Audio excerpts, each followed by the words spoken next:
Professores em greve, escolas ocupadas, profissionais terceirizados sem receber salários. Esses são alguns dos problemas enfrentados pela educação estadual, que é o tema do Alerj Entrevista de hoje com o deputado Valdec Carneiro. Deputado, muito obrigada pela sua participação no Alerj Entrevista. Vamos começar falando sobre essa crise do Estado, que gerou também uma crise de grandes proporções na educação estadual. Eu falei aqui na abertura do programa sobre a questão das ocupações das escolas, das greves dos funcionários. Existe uma demanda muito grande para a melhoria da infraestrutura dos prédios, das escolas, mas também existe uma demanda por melhores salários dos docentes. Já existe um pedido de cerca de 30% de reajuste e essa situação chegou a um impasse porque o Estado realmente não tem recursos para arcar com todas essas demandas, né? Natália, é um prazer estar aqui, mas eu queria falar primeiro das razões estruturantes dessa crise, né? Repetidamente, o governo do Estado explica a crise em função da queda do preço do petróleo no mercado internacional de commodities. É claro que a queda do preço do petróleo afeta a economia brasileira e particularmente do Rio de Janeiro, não há dúvida. Mas a crise do petróleo não explica tudo, né? Esse grupo político que vem administrando o Rio de Janeiro há cerca de 15 anos vem adotando, a meu ver, medidas que eu considero temerárias ou até irresponsáveis. Por exemplo, né, no que diz respeito ao alto nível de endividamento em que o Estado se encontra hoje. Por exemplo, também no que se refere à política de isenção tributária, a meu ver, sem rigor e sem critério, temerária, né, e sem contrapartidas, digamos, saudáveis, né, do ponto de vista da geração de trabalho, emprego e renda, enfim.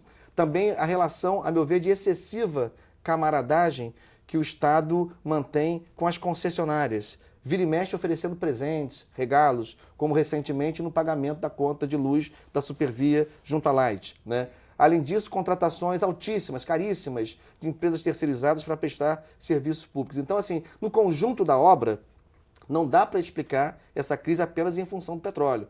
Tanto é assim que o recente decreto que declarou que o Estado se encontra em calamidade pública nas suas finanças, revela, a meu ver, não apenas a falência do Estado, como também a incompetência desse grupo político, e que atingiu em cheio a educação, né? A educação como um todo no Estado, como você diz, né, enfrenta uma crise, em alguns casos, sem precedentes. As universidades estaduais, a rede estadual de educação, a rede FAETEC, o colégio de aplicação da UERJ, enfim. Então, o conjunto da educação estadual hoje se encontra no limite, com atividades paralisadas, interrompidas e sem perspectiva.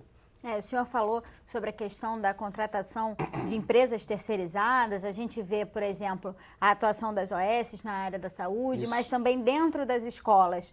Há empresas terceirizadas que deveriam estar cuidando da limpeza, da segurança. Hoje a gente tem escolas sem o serviço de porteiros, profissionais que são essenciais para esse funcionamento, até para a segurança desses alunos e professores que não estão trabalhando porque estão há meses sem receber, né? Recentemente, o reitor da UERJ, o próprio reitor da UERJ, professor Rui Marx, em artigo de opinião no Jornal de Grande Circulação, reconheceu que mesmo se a greve acabasse, né, a UERJ não teria condições de funcionar, porque há serviços essenciais que continuariam paralisados. Esses trabalhadores das empresas terceirizadas não recebem salários em muitos órgãos públicos há 5, 6 meses. Nem salários, nem auxílio alimentação, nem auxílio transporte, né?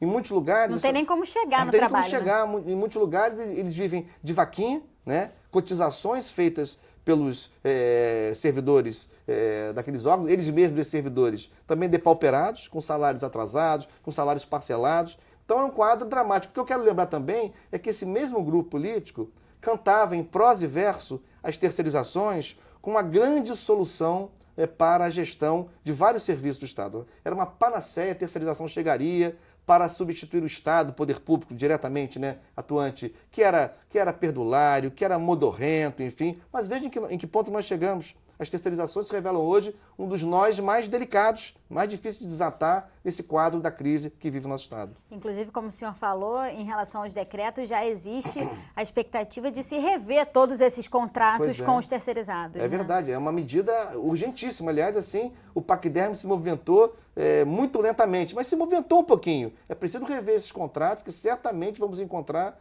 gorduras muito grandes não sabemos a que servem essas gorduras, né? A que interesses se beneficiam dessas gorduras, né? Evidentemente que eu acho que o modelo, em primeiro lugar, é checar o valor dos contratos, né? Lupa em cada um deles. Mas, além disso, vale a pena também discutir o modelo de gestão. Será que é mesmo muito melhor? Será que é mesmo muito eficiente? Será que é muito mais saudável para a qualidade na prestação de serviço público? Fazer com que o Estado não atue diretamente através de seus servidores no lugar das terceirizadas? A experiência do Rio de Janeiro tem mostrado exatamente o contrário.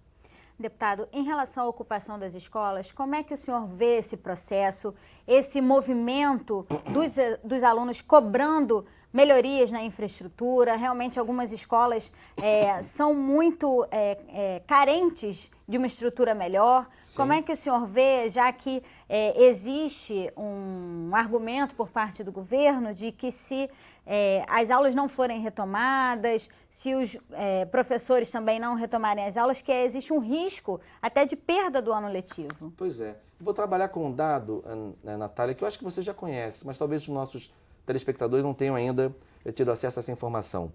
De 2003 a 2016, portanto ao longo de 13 anos aproximadamente, o Estado investiu cerca de 850 milhões de reais na infraestrutura das suas escolas estaduais. Reformas, ampliações, uma rede com cerca de 1.300 escolas hoje. Então, em 13 anos, 1.300 escolas, investimento de 856 milhões, de maneira mais exata, na infraestrutura das escolas, da rede estadual. Bom, na reforma do Maracanã, em apenas 3 anos, foram gastos 1 bilhão e 300 milhões de reais. Então, dá para entender a absurda inversão de prioridades. E dá para entender a enorme demanda represada nas escolas estaduais por parte dos estudantes, dos profissionais da educação, das famílias, por melhorias na infraestrutura, né? Então, assim, é uma ocupação, um processo de ocupação que eu acho que tem vários significados. Primeiro, é um movimento legítimo de organização, manifestação de um dos principais, se não o principal protagonista do campo escolar, que é o aluno, que é o estudante. Nós estamos falando aqui de estudantes, de adolescentes, estudantes do ensino médio, né, que já estão começando a desenvolver, e é muito positivo isso, um processo de formação crítica, de reflexão sobre o mundo em que vivem, sobre seus direitos, enfim. Então, eu acho que tem esse aspecto. Tem o aspecto do protagonismo juvenil, né? É muito importante que a juventude ocupe cada vez mais espaço na sociedade, solte a sua voz, apresente as suas reivindicações, participe da construção social. E acho que é uma razão objetiva, que de fato é uma rede muito depauperada, uma rede com muitos problemas de manutenção, seja na infraestrutura elétrica, seja na infraestrutura hidráulica, telhados, calhas, enfim. Então, acho que... Fora uma questão de estrutura também, por exemplo, de se cobrar quadras esportivas, que muitas escolas ainda não têm. Ah, sem dúvida. Toda uma estrutura. Aliás, se for por esse importante, caminho, né? que é um caminho tão enfim, cheio de questões também que você traz, né?